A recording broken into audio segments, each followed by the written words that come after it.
Doing a review on Likkutei Sichos.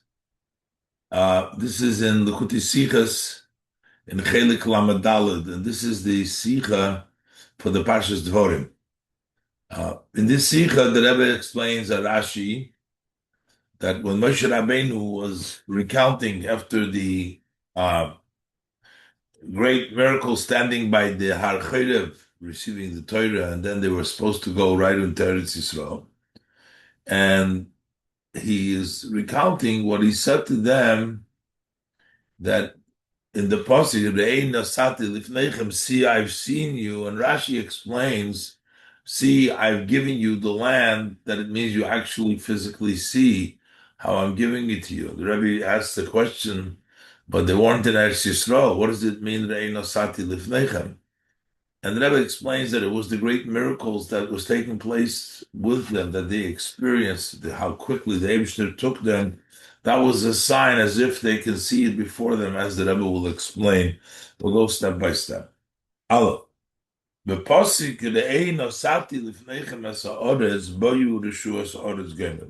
says, "See, I've given before you the land. Come and inherit the land."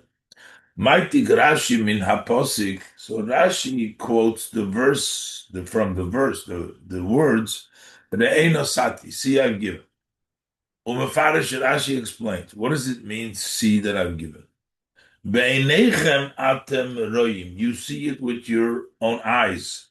Eni oimer lochem oimed umishmua. I'm not telling it to you by estimation or by something that I heard. You are seeing this, that Hashem has given you the land.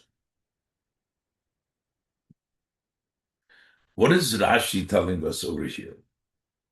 So, what seems Rashi is trying to tell you, sometimes you can say, see, I've given you, understand. Here, Rashi is saying, Re'eh, see with your eyes. Don't have to understand this, but you can actually see this. But that's the Rebbe's question now. How could we say you see this? They weren't yet by Eretz Yisrael. It was 40 years later. Kavonas Rashi bepashtusi. What is Rashi's intention simply is? The Masha Kosu Re'ei, that this that the Pasuk says, see, Ein HaKavona Kidemotzinu Bekam Mukemis. Does not mean, like we find in many places, Loshen Havona.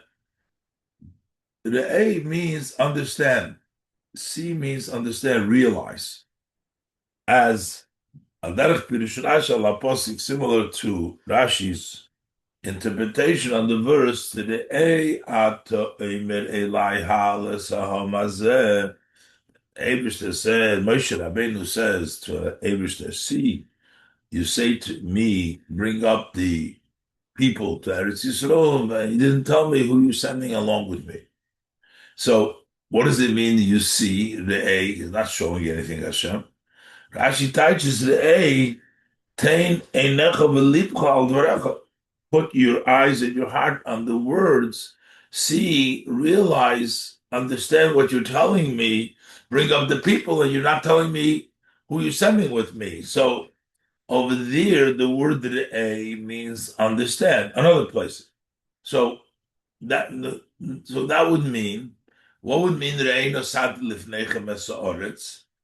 To understand, Shebnei Yisrael tzrichim losis einayim v'libam, that the Yidden should give their eyes and their heart al divrei Hashem, and the words of Hashem. But pay attention that the Eibishter said, "Nosat lifneichem es haaretz." That could be the translation of Re'eh. So Rashi is coming to tell us, don't translate that it means pay attention to my words that I've given to you, the land. But here it means, no, you see it. With your eyes, you see it. I'm not telling you by estimation or by something that I heard. Here the intention is literally seeing with your eyes. Right? See. So we need to understand this. מכיוון שבזמן ההוא עדיין לא באו בני ישראל לארץ ישראל, since at that point, the Yidden haven't come yet to Eretz Yisrael. So they couldn't really see with their eyes. So over here, it almost forces us, so it forces us, if we're learning the simple meaning of the pasuk, just the opposite. The when it says, "See, I've given you the land,"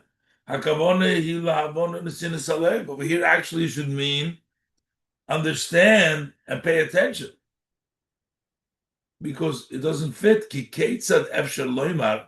How could we say, how do you mean that you see with your eyes?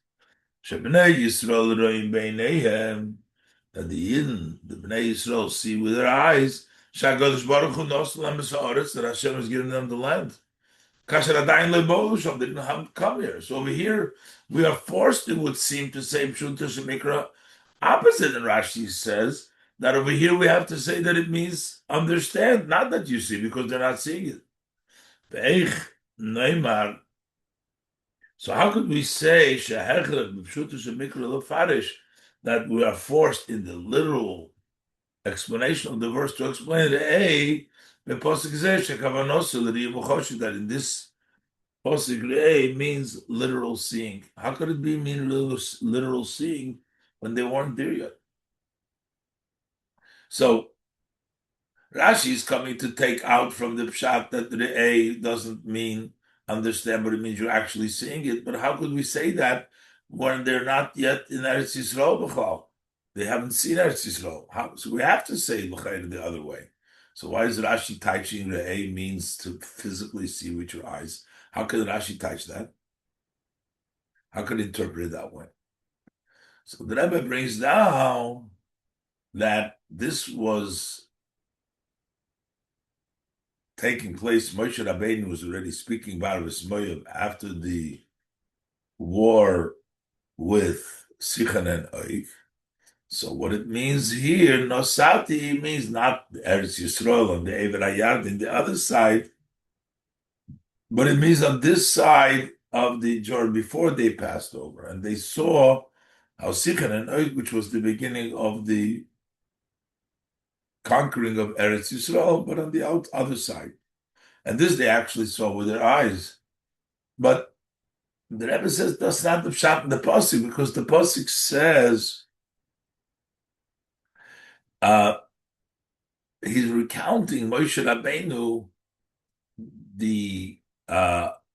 what Hashem said to the Yidden in Horeb at Matan Torah by Har Sinai, that Hashem said then Rei Nosati. So we are quoting, and at that point it was 40 years. That was before Sichon V'Og. Now they're after Sichon V'Og. But the pasuk is quoting what Hashem said, "See that I've given you," and this was way before. Yesh meforshim. There are other meforshim sheniskaven lariga Sichon V'Og, that the intention is here to the killing of Sichon V'Og. Shahoyu hamelachim betuchim aleihim. The kings, the 7 kings, they were trusting on the Sichon V'Og to protect the 7 nations. And still, they didn't easily conquer them. So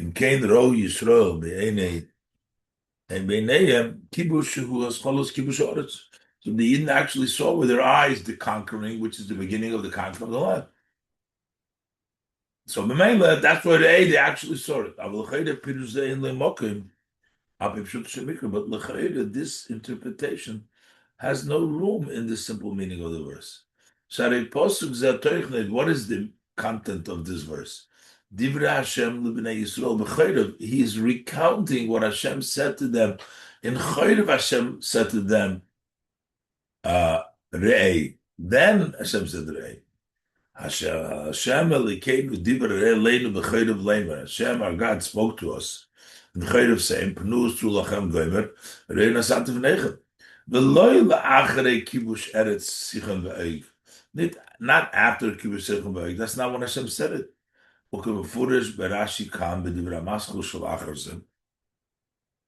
As articulated very clearly in the Rashi over here in the next opening, and Rashi himself says, Boyu Rishu, come and inherit.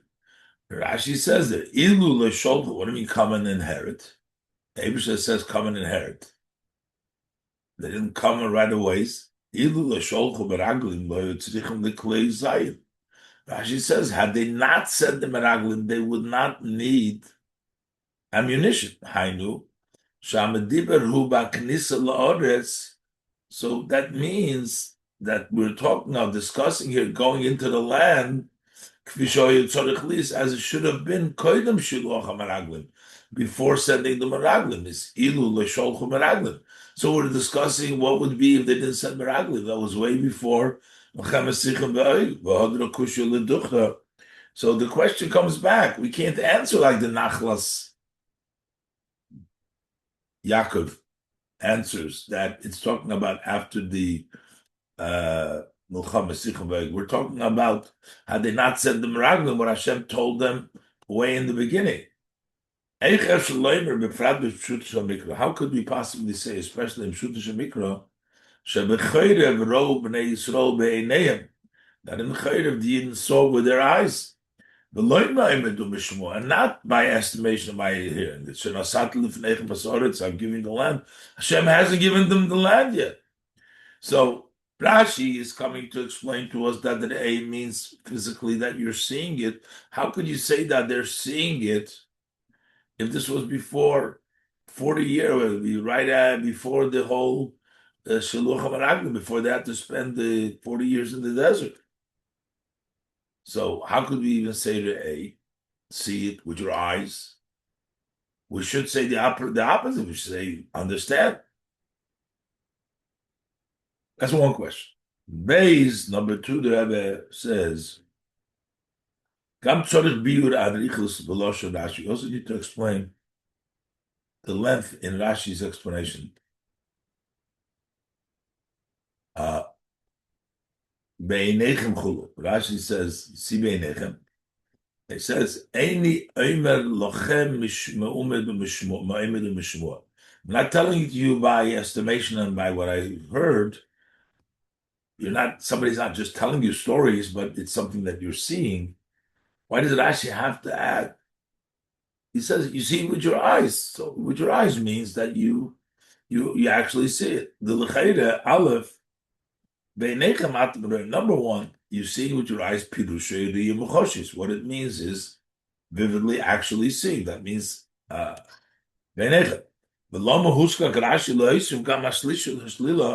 why was it necessary for Rashi also to add the negative? I'm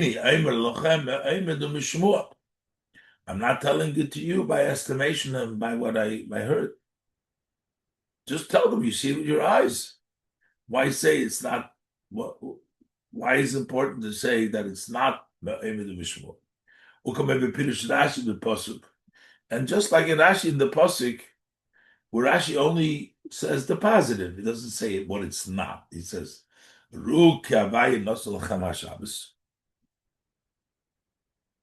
see that Hashem gave you the Shabbos. It's told him not to collect from the month. So he says, look, Hashem gave you Shabbos. So he says, Rashi teaches, see, be'enechem k'avaye v'chavoidei mazir eschem al Shabbos. See with your own eyes that Hashem is the one that is warning you by Shabbos. Shari nes nase b'chol erev Shabbos chul, because there's a miracle every erev Shabbos that it doesn't come down the mon anymore. So Rashi koisev, the Rashi writes there only rakachiyuv. He writes only the positive. Ru beinechem. It doesn't add and say, okay, you see with your eyes, but it's not something that I'm telling you by estimation or by ear or something else. It just does the positive. Why does it actually have to add the part? And what I'm not saying, you see, that should be sufficient. And Beis, number 2, also Rashi uses 2 languages. V'zeh gufa nokat Rashi beis l'shoynus ma'im mishmua. He uses two things. I'm not telling you by estimation, not telling you by the hurt. Now, this is a loshon of the Sifri. Even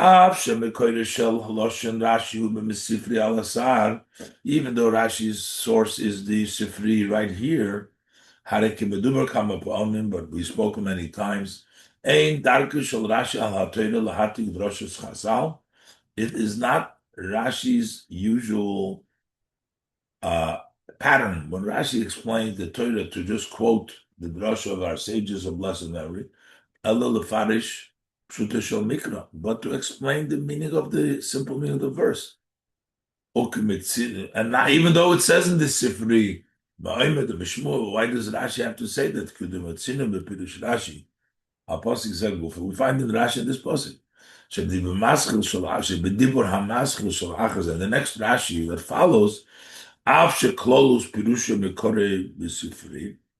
even though generally his commentary is sourced in the Sifri,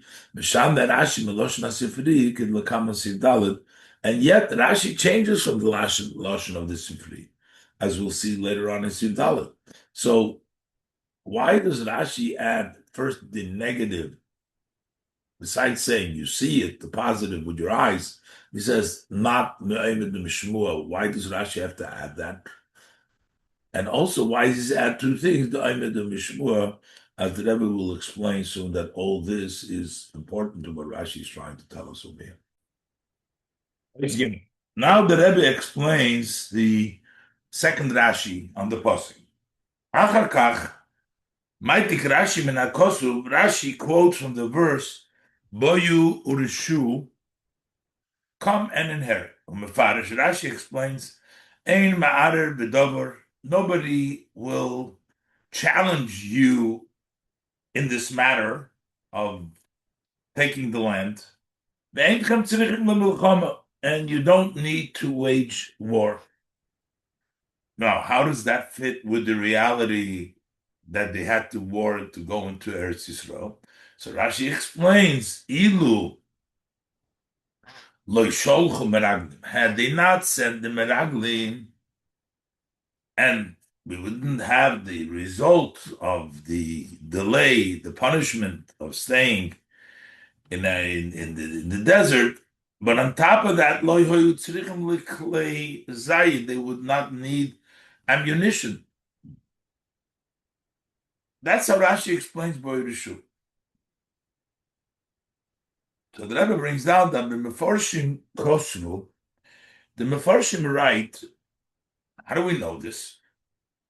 How do we know Boyerishu come and inherit? How do we know that it means that nobody will challenge you, that you don't need Muhammad, you don't need Klisayin?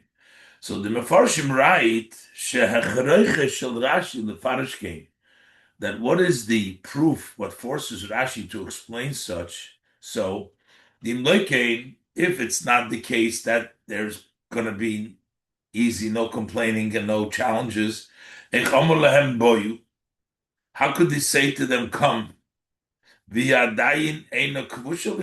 could you say come and inherit? How could you come and inherit? It's not yet conquered. They haven't yet conquered before them. So how could they just come in and inherit it?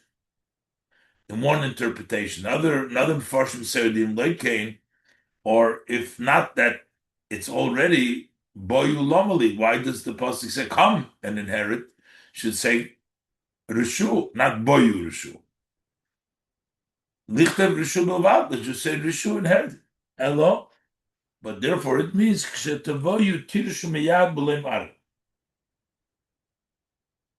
But what it means is, therefore, we have to teach boyu rishu. As soon as you come, nobody will complain, nobody will challenge. The Rebbe says this interpretation is not really understood in Rashi.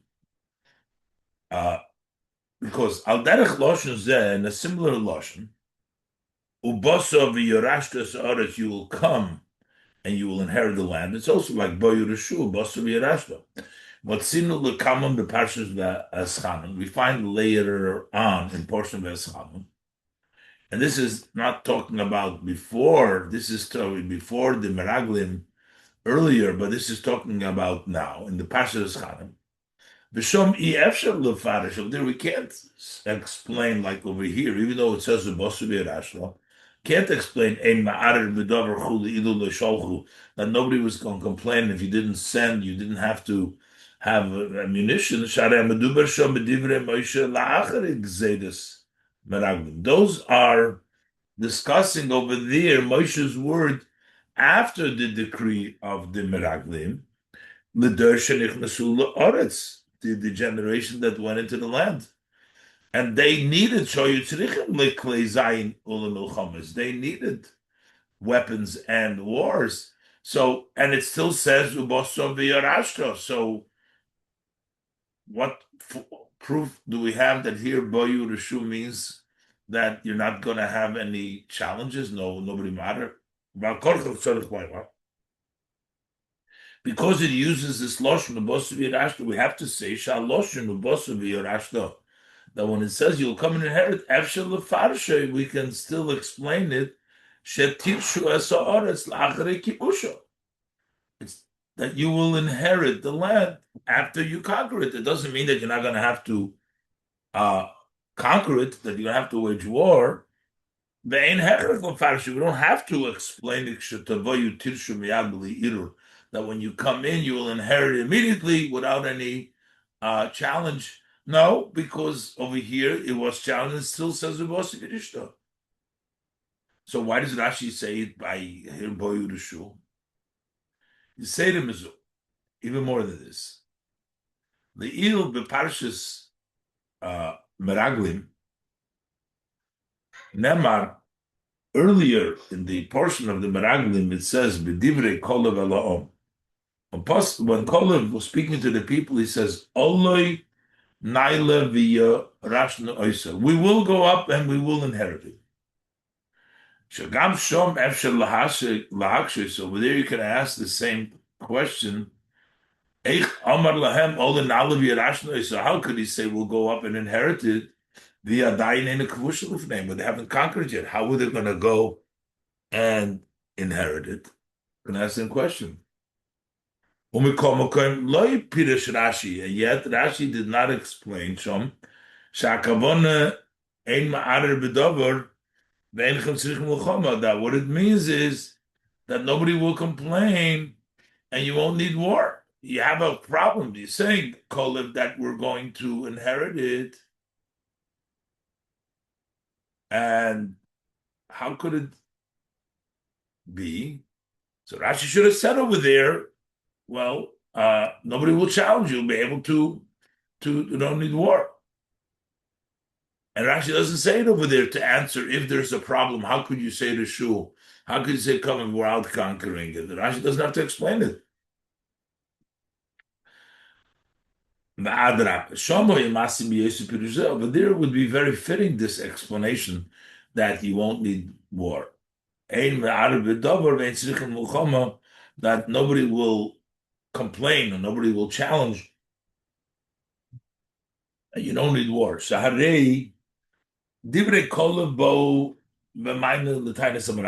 Kolev's words came to as an answer to the argument of the Meraglim. What did the Meraglim say? However, they said the Meraglim, yes, it's like a good fruit and everything, but it's a very powerful people that sit in the land. And these cities are very big and fortified. And Amalek Yeshev Bazeh on the land. So Kolev answered them. Only so we'll go up and we will inherit it. Ki yochel nuchel law, because we will able to. So, in this case, the L'chaira, if you read the text, how is he responding to what the Meraglim are saying, that it's a powerful people and that is fortified cities and we're not able to conquer them? He says, no, we will go up and we will inherit it because we will able to.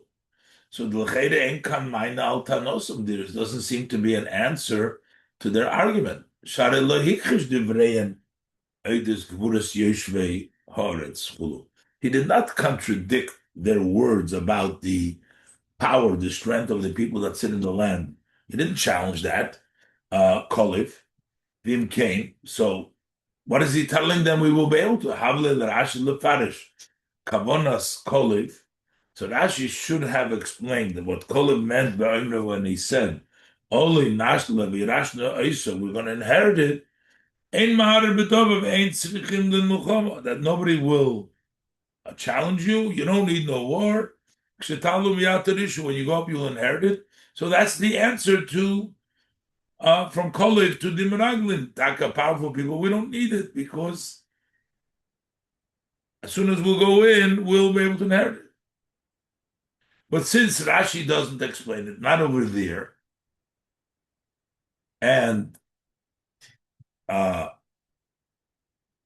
also by after the Gzeres Malagim Bosavi Rashi doesn't say that it'll be right away, and it wasn't right away. So that means that language doesn't necessitate she'ein beloshen zeh only na'levi yarashno isa. When the Koliv said we will inherit it mitzad atzmei hechrech lefarish k'shetalu miyad kirshu. There's no force, there's no proof to interpret that when you go up, you'll immediately inherit it.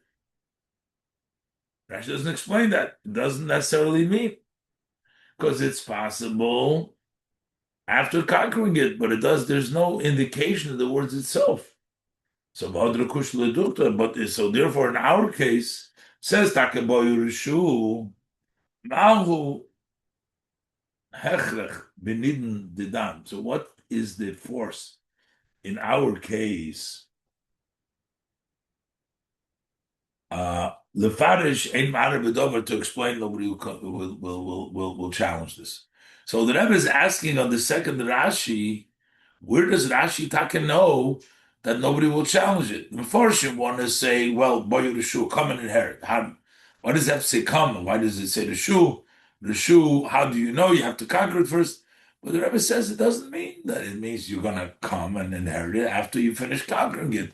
That's the pshat after when Moshe Rabbeinu was also telling later on, and this was before going into Eretz Yisrael, where they did have to fight. So Obasu Yerusha, that you come in here means that you'll that after you conquer it. Why does Rashi know? Why does Rashi have to say? Where does Rashi know this? That Boyu Rishu means nobody will complain and nobody will challenge you and you won't need war. And if anything, Rashi should have explained this by Olin Nalik that Koliv said. So this means that does. So why does Rashi say that, and where does Rashi know that?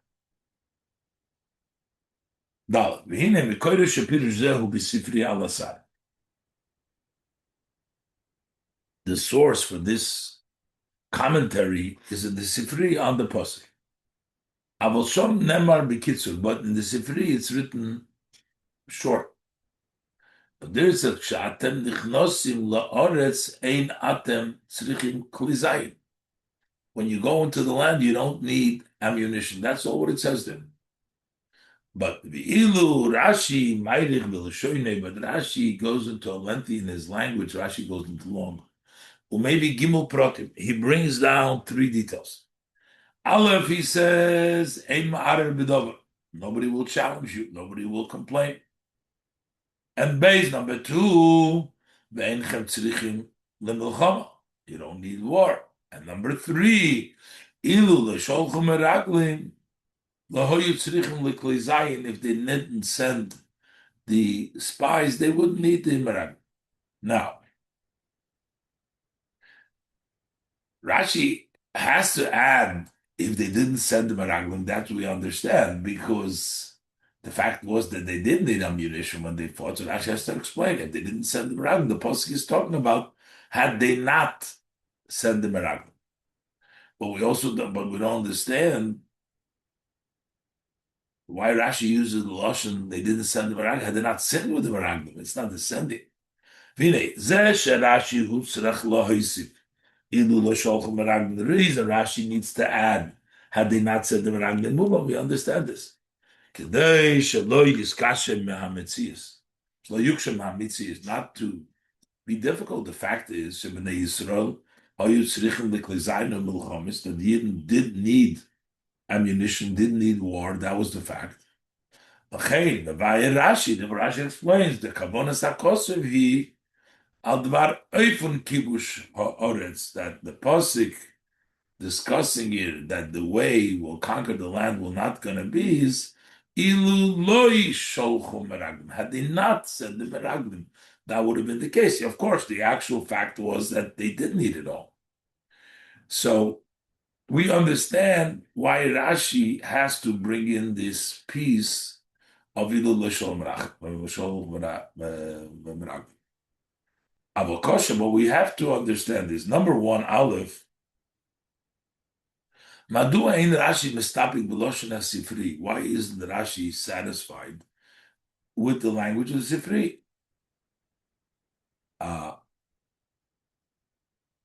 Ki'im moisim, but rather Rashi adds ein ma'arer b'dover ve'ein tzrichim l'lucham. Nobody would complain, and you would need war. The Sifri only says about you wouldn't need ammunition, klizayin.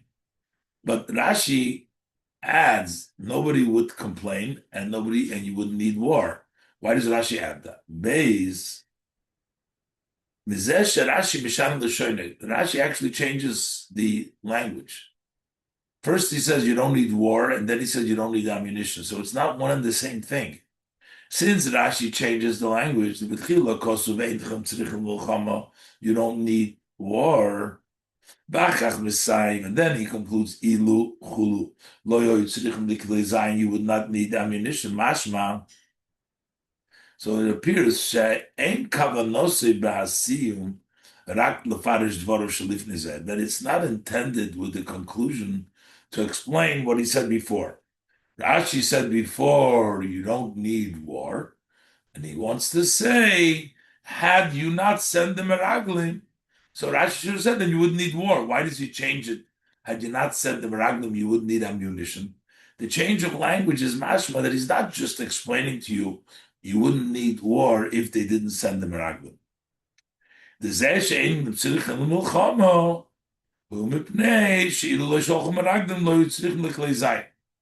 That if why do you need mulchama? Because not the meraglim would need klei.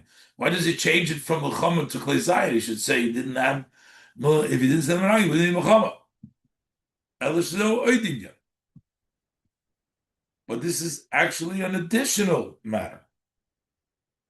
Besides the fact, in addition to the fact that you don't need war, you can go and conquer it by Yerushu without war.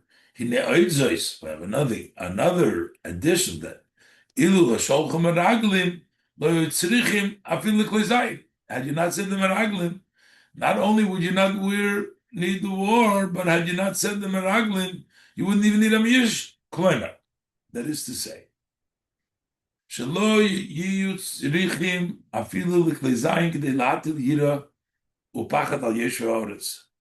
wouldn't even need ammunition in order to put the fear and the dread on the inhabitants of the land from the Yid. You don't even need ammunition for that.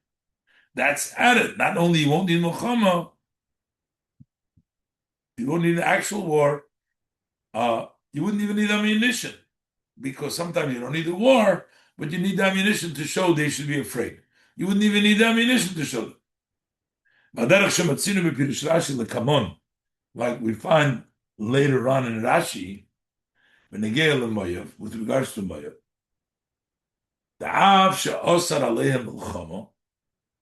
even though Hashem prohibited the Yidden to wage war against Yehuda,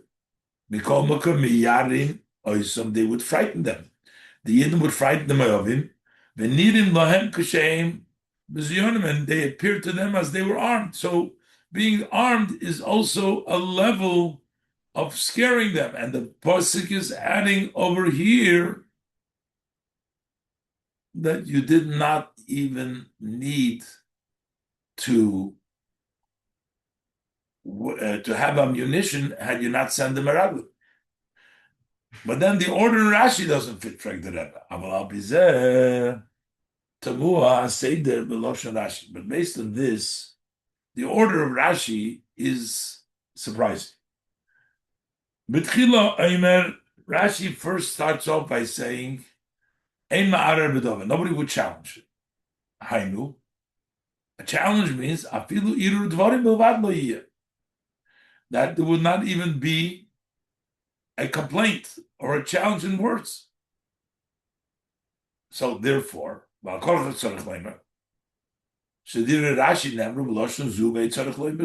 the following sentence, it means they won't challenge words, and it goes without saying that they won't challenge you with war, because war is a greater challenge than words. So the pasuk is saying they wouldn't challenge you even with words, and goes without saying that they wouldn't challenge you with war.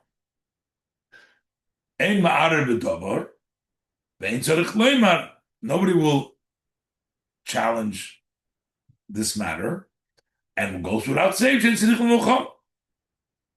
Okay, so, and then can't say, it goes without saying that you don't need ammunition.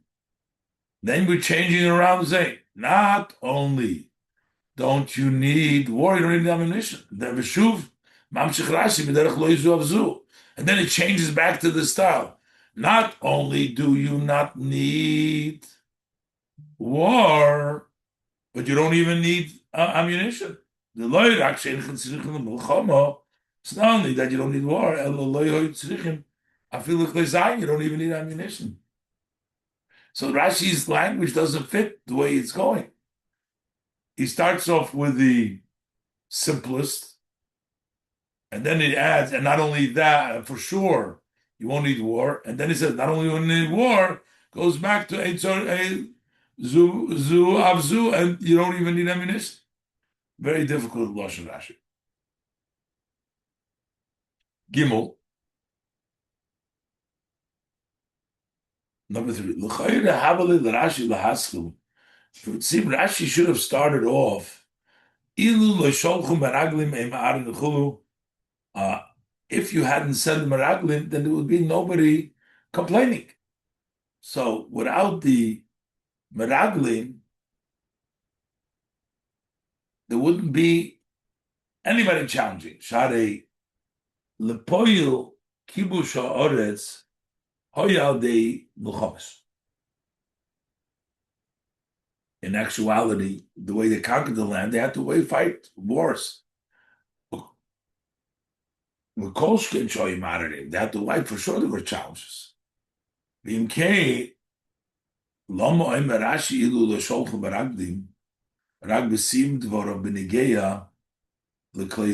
why does Rashi just say, had they not sent the meraglim, they wouldn't need the ammunition? Rashi said if they didn't send the meraglim, they wouldn't have any challenges.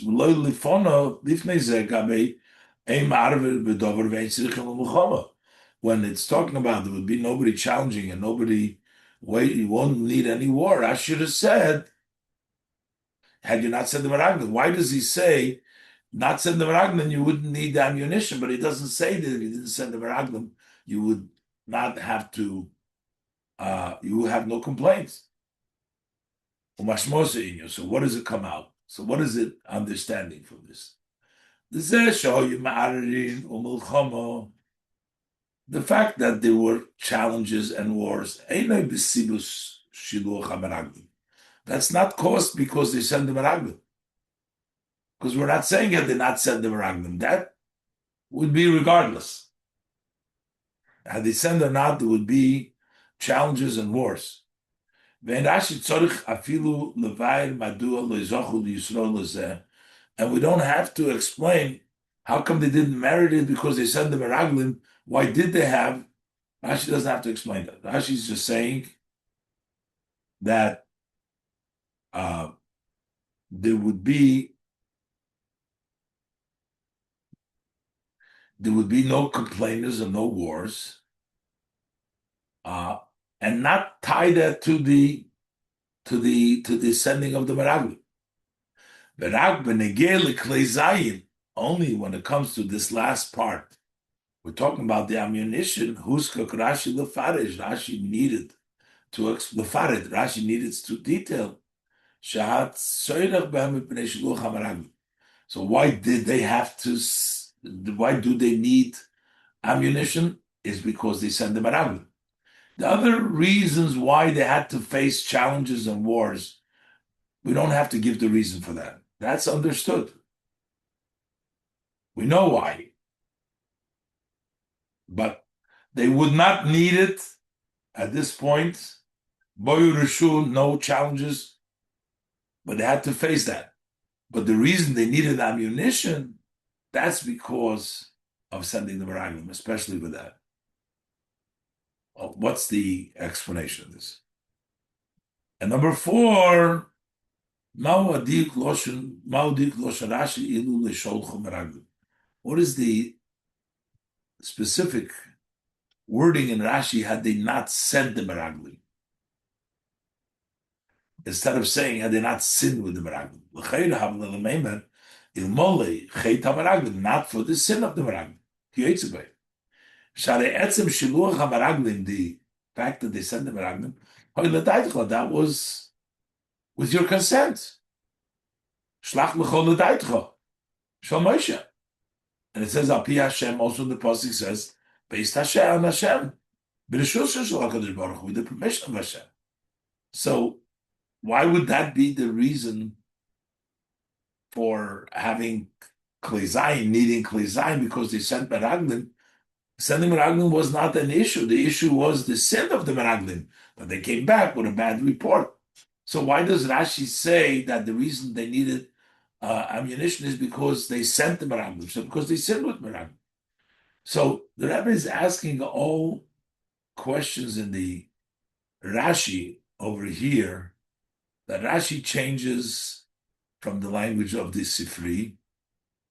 The Sifri just talks about that they would not need ammunition, and Rashi adds first that nobody would challenge this, and you don't need war besides the ammunition. And Rashi changes from war to ammunition. It's mashma that these are two separate things, that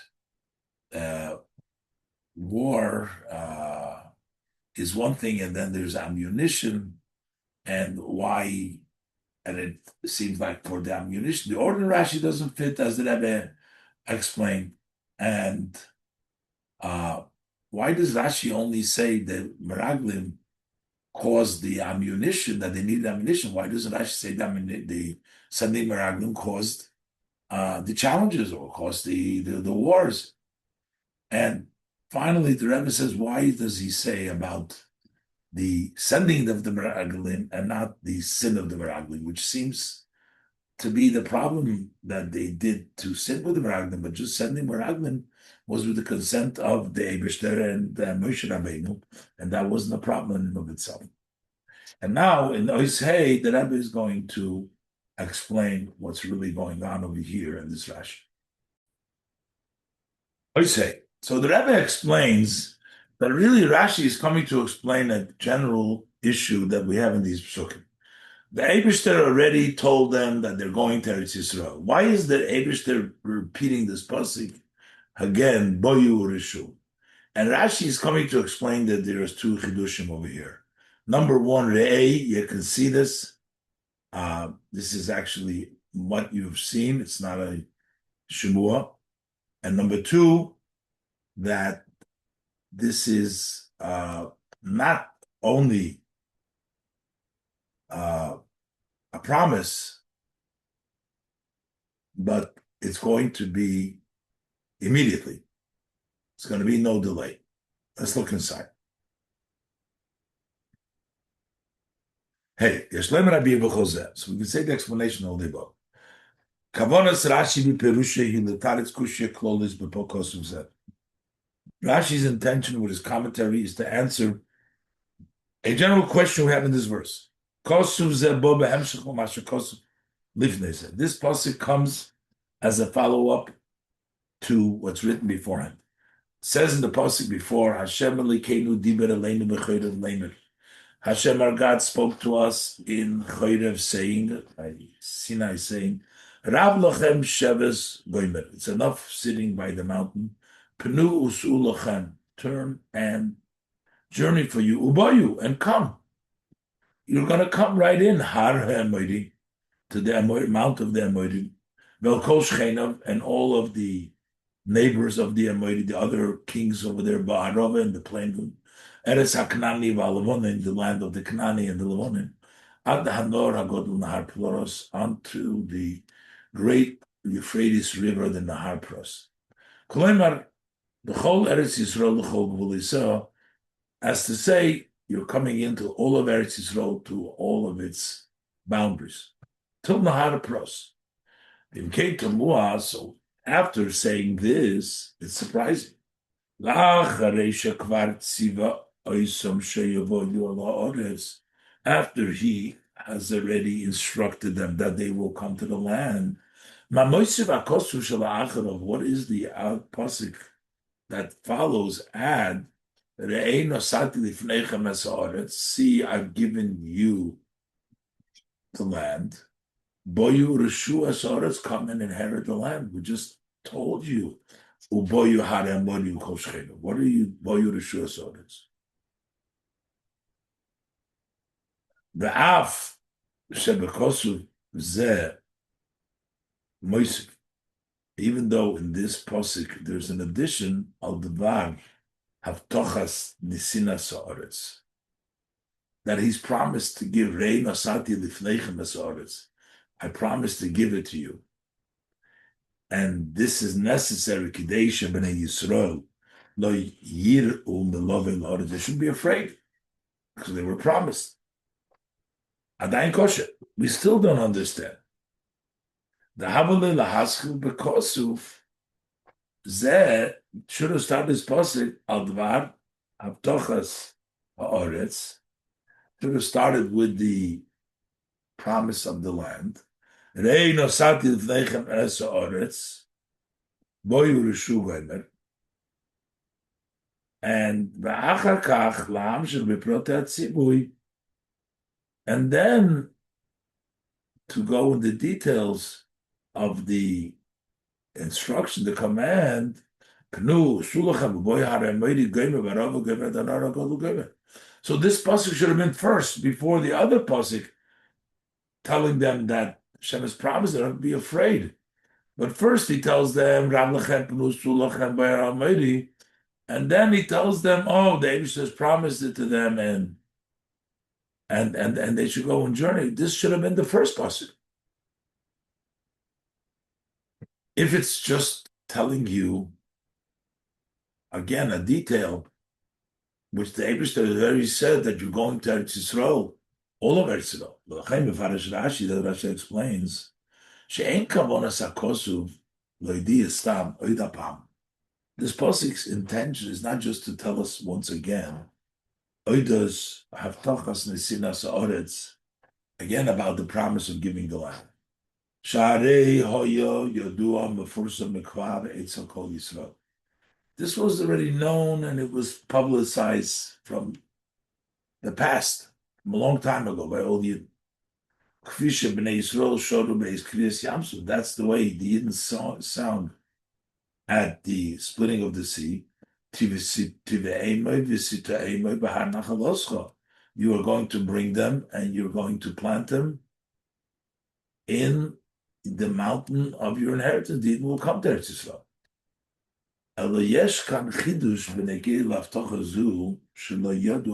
But there is something new, there's something novel about this promise that the Yidden didn't know till then. And that's what the pasuk is coming to tell us. This is not just a repeat. Going to Eretz Yisrael is known. The Yidden even sang about it, telling you something about it. Then in Rashi, that there is two novelties. Aleph, number one, that ain't nosati. See, I've already given. Shebnei Yisrael re'im b'muchosh. The Yidden see, actually, vividly, be'enchem atem ro'im, with the eyes you see, she'eretz Yisrael kvar nesunolam, that the Eretz Yisrael is already given to them. Nosati Loshnova. Nosati I have given in the past. The ad oz hoiso havtochas ha'oretz. Up till this point, the promise for the land was rak oifin shel shemua oimed. It was in a way something that you heard about or estimate. Tchila b'Mitzrayim, in the beginning of Mitzrayim, huftuchu Yisrael, the Yidden were promised, "Ela eschem oni Mitzrayim al eretz haKnani goyim." I will bring you up from the affliction of Egypt to the land of the Canaan. I'll take you out of and I'll bring you to the land. And the pasuk says, "By Yamin Ha'om," the people believed. The Yosef Aminim B'nei Aminim, they're believers, sons of believers, so they believed. Shazo Rak B'Geder Shemua. That's something that they heard. Kabbalah's Devarim, they accepted. They accepted the words that they were told. That's all what it was. And then afterwards, following the miracles of Beitzias Mitzrayim, especially when the sea of reed was split for them, all inhabitants of Canaan melted away from fear. A fear and a dread fell on them. Going there, Kishiras Yisrael, as the Yidden were singing in by Yoshu, Makris Yamsu, Harayochlu Yisrael Lishayr. Then the Yidden could imagine the Derech Oimed estimation. Shavada Yitin Hashem es Malchi Knam b'Yedeim v'Yirshu es Oretz b'Derech Meis. That for sure Hashem will give the kings of Canaan their hands, and they will inherit the land in a miraculous way. First, they heard about it, they accepted it in Mitzrayim. Like Kriyas Yamtov, they actually estimated that this is actually going to happen. It was Oimed, because they see what's happening, and for sure the Eibishter will give to them when they see everybody is afraid of the Yid, of the Canaan, and Kol Yishvi Canaan. But now there's a chiddush. Re'ei nosati, seeing in Be'einechem atem roim. Now you actually see. That's the chiddush of it. And I'm not telling you by estimation, by news, but you seeing it, as the Rebbe will explain what does it mean that they sing it. That's the first chiddush. And Beis boyu urushu. Come in here. Since I've already given it to you in the past, not